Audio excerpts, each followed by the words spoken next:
Okay, આના સાથે સાથે આપણે જોઈ લઈએ શ્વસનમાં પ્રાણીઓની અંદર શ્વસન બે અલગ અલગ પ્રકારની પદ્ધતિઓ છે. કેમ? કેમ કે પ્રાણીઓ એવા છે કે અડધા પ્રાણીઓ જમીન ઉપર રહે છે અને અડધા પ્રાણીઓ પાણીની અંદર રહે છે કે નહીં? જે પ્રાણીઓ જમીન ઉપર રહે છે એને આપણે શું કહીએ છીએ? સ્થળચર. કયા પ્રાણીઓ કહીએ છીએ? સ્થળચર પ્રાણીઓ કહીએ છીએ. અને જે પાણીની અંદર રહે છે એને આપણે શું કહીએ છીએ? જળચર પ્રાણીઓ કહેવામાં આવે છે. આપણે શ્વાસોશ્વાસ માટે ઓક્સિજન ક્યાંથી લઈએ છીએ? વાતાવરણમાંથી. ક્યાંથી મેળવીએ છીએ? અને જ્યારે આ માછલીઓ છે એ ક્યાંથી મેળવે છે? પાણીની અંદર દ્રાવ્ય. પાણીની અંદર દ્રાવ્ય ઓક્સિજન મેળવે છે. ભૂમિ પર વસવાટ કરે છે અને આપણે શું કહીએ છીએ? જળચર પ્રાણીઓ. આ જારક શ્વસન જ છે હો, આમાં કોઈ શ્વસનનો બીજો પ્રકાર નથી. જારક શ્વસનની બે પદ્ધતિઓ છે. ઓકે, આ પાણીમાં વસવાટ કરે છે એટલે શું આવે? જળચર.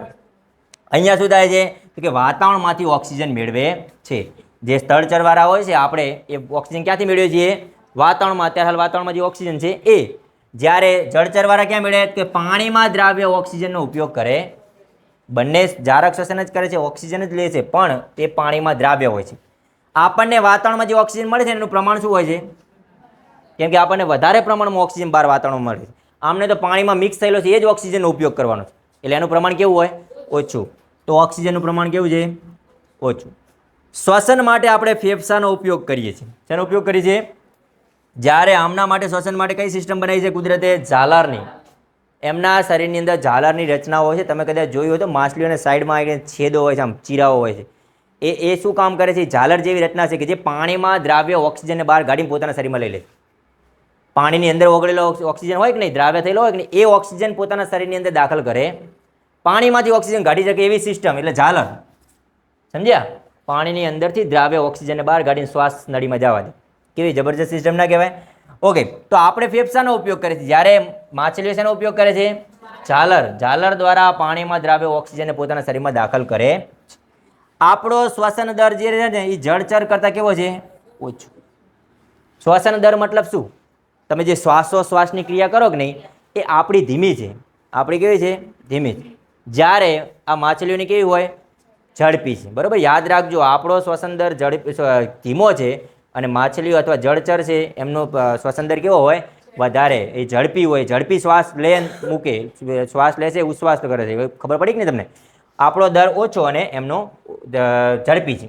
તો આ વાત હતી જળચર અને સ્થળચરની અંદર કઈ રીતે શ્વસનની ક્રિયાઓ થાય છે, કઈ પદ્ધતિ દ્વારા થાય છે. અહીંયા મેં આકૃતિ બનાવવાનો થોડોક ટ્રાય કર્યો છું, મતલબ કે આ આકૃતિ મને મળી છે જેમાં આ સિસ્ટમ જે બતાવે છે ઝાલરવાળી સિસ્ટમ બતાવે છે. આ જે બતાવે છે એ ભાગ. ઓકે, આ ભાગ જે બતાવે છે ઝાલરની બતાવે. ઓકે, આખી એક આ માછલી છે એવું જ સમજો. આ આખું શું છે? એક પ્રકારની માછલી જ હતી. આટલો ભાગ જે એનો બતાવે છે એ ઝાલરવાળો ભાગ છે. ઓકે, તો આ શું કહો છો?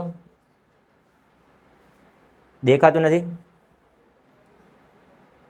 ઓકે, દેખાય છે? અહીંયા જે કાપા જેવી રચના હોય, કદાચ તમે કોઈએ નોટિસ કર્યું તો માછલીઓ અંદર આવી સિસ્ટમ હોય છે. બરોબર? તો એ કાપા જેવી રચનામાંથી અહીંયાથી પાણી દાખલ થાય, પાણીમાંથી દ્રાવ્ય ઓક્સિજન લઈ લે છે, વધારાનું પાણી બહાર નિકાલ કરે. આ રીતનું જ હોય. વેલ માછલી ખોરાક કઈ રીતે ખાય? ખબર છે? વેલ માછલી મોટું બધું પાણીનું શું કહેવાય જથ્થો ભેગો કરે, પોતાના મોઢાની અંદર લઈ લે. જ્યાં માછલીઓ ઘણી બધી હોય કે નહીં, એ બધી માછલીઓને પાણી સાથે બધી અંદર લઈ લે. ખાસું બધું પાણી અંદર આવે, કેમ કે એને તો જરૂર પડે, ઘણો ખોરાકની ઘણી બધી જરૂર પડે. તો ખાસું બધું પાણી પોતાના મોઢાની અંદર લઈ લે અને પછી પાણીને ઉપરથી બહાર ફેંકે અને માછલી અંદર રાખે. આવી સિસ્ટમ કરે લો. એટલે કુદરતે એમને એ રીતે બનાવ્યા જ છે. પાછા એ માછલીઓ વેલ માછલી રહી ને કોઈ દિવસ માણસને ના ખાયો.